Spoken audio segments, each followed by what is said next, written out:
Good morning, praise the Lord, ઈશ્વરનો આભાર માનતા આવો ફરીને એકવાર પ્રભુના વચન અને મનન દ્વારા આજના દિવસની પણ શરૂઆત કરીએ. પ્રભુનું વચન કહે છે, જો મેં આજ તારી આગળ જીવન તથા ભલું ને મરણ તથા ભૂંડું મૂક્યા છે, તે એ કે આજે હું તને યહોવા તારા દેવ પર પ્રેમ રાખવાની, તેના માર્ગોમાં ચાલવાની ને તેની આજ્ઞાઓ તથા તેના વિધિઓ તથા તેના કાનૂનો પાળવાની આજ્ઞા આપું છું, કે તું જીવતો રહે ને તારી વૃદ્ધિ થાય, અને જે દેશનું વતન પામવા તું જાય છે તેમાં યહોવા તારો દેવ તને આશીર્વાદ આપે. પુનર્નિયમનું પુસ્તક તેનો 30મો અધ્યાય અને તેની 15 અને 16મી કલમ. આજનો વિચાર. ખ્રિસ્તમાં અતિ પ્રિયવાલા મિત્રો, પ્રભુ ઈસુ ખ્રિસ્તના સામર્થ્યવાન નામમાં આપ સર્વને સવારની પ્રેમી સલામ. પરમેશ્વર પ્રેમાળ અને કૃપાળુ તથા દયાનિધિ છે, કૃપાનિધિ છે, કરુણાના સાગર છે. અને એટલે જ તેઓ માણસ પર જબરજસ્તી કરતા નથી, પણ પૂરી સ્વતંત્રતા તેમને આપી છે.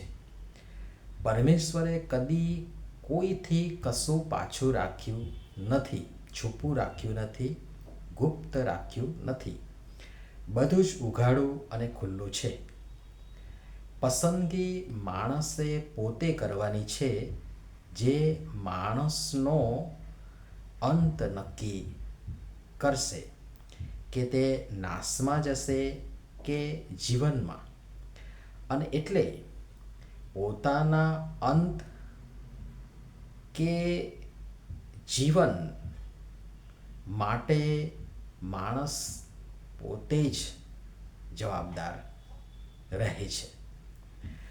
અને આટલું બધું જાણ્યા છતાં અથવા તો જાણ્યા પછી માણસ તરીકે હું બેફામ જીવું તો મારા જેવો મૂર્ખ બીજો કોઈ નહીં.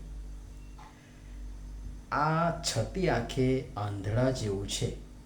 ખબર છે કે સામે મોતનો કૂવો છે, નાશ છે, વિનાશ છે, સર્વનાશ છે.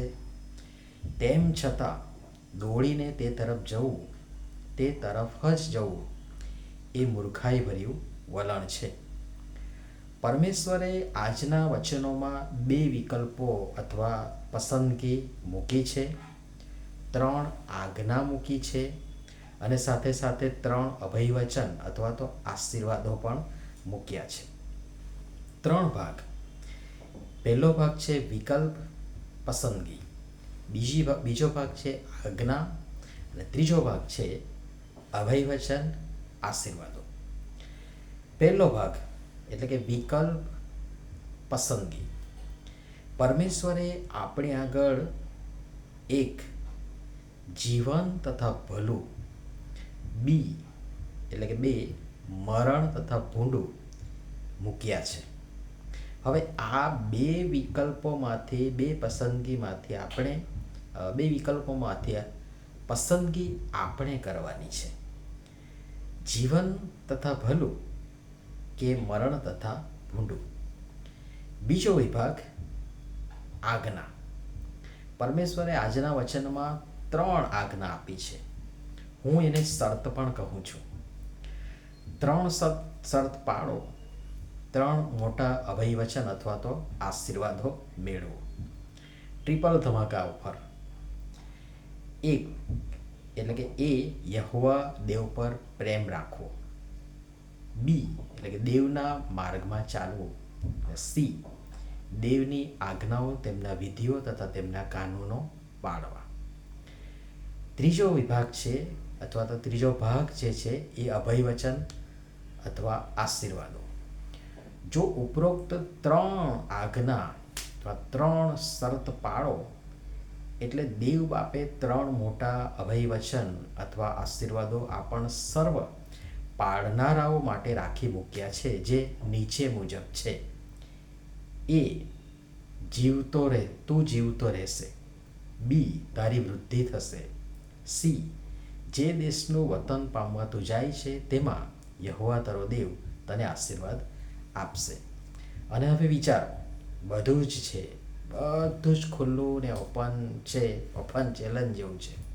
હું એને એક્સેપ્ટ કરી, સારો વિકલ્પ પસંદ કરી, દેવ બાપની આજ્ઞા અથવા તો શરત પાડી જીવતો રહી વૃદ્ધિ પામી આશીર્વાદ મેળવું છું કે નાશ પામું છું, એ મારા પર છે, મારી પસંદગી પર છે. અને એ માટે હું પોતે જવાબદાર છું. પ્રભુ આપણ સર્વને સારું, યોગ્ય અને સાચો વિકલ્પ પસંદ કરી અથવા તો પસંદ કરવા અને દેવની આજ્ઞા શરત પાડી પ્રભુમાં જીવતા રહી વૃદ્ધિ પામી આશીર્વાદિત થવા અને બીજાઓ માટે આશીર્વાદનું કારણ બનવા અને કાયમ બની રહેવા સહાય તથા મદદ કરો. પ્રાર્થના કરીએ. પ્રેમાળ પિતા, કૃપા કરી અમને જીવન તથા ભલું પસંદ કરી તમારા પર પ્રેમ રાખી તમારા માર્ગોમાં ચાલી તમારી આજ્ઞાઓ, વિધિઓ તથા કાનૂનો પાળી જીવતા રહેવા અને વૃદ્ધિ પામવા અને અમારા માટે રાખી મૂકેલ અનંત વારસામાં પ્રવેશવા અને આશીર્વાદિત થવા સહાય તથા મદદ કરો. પ્રભુ ઈસુના નામમાં આમેન. ધન્યવાદ.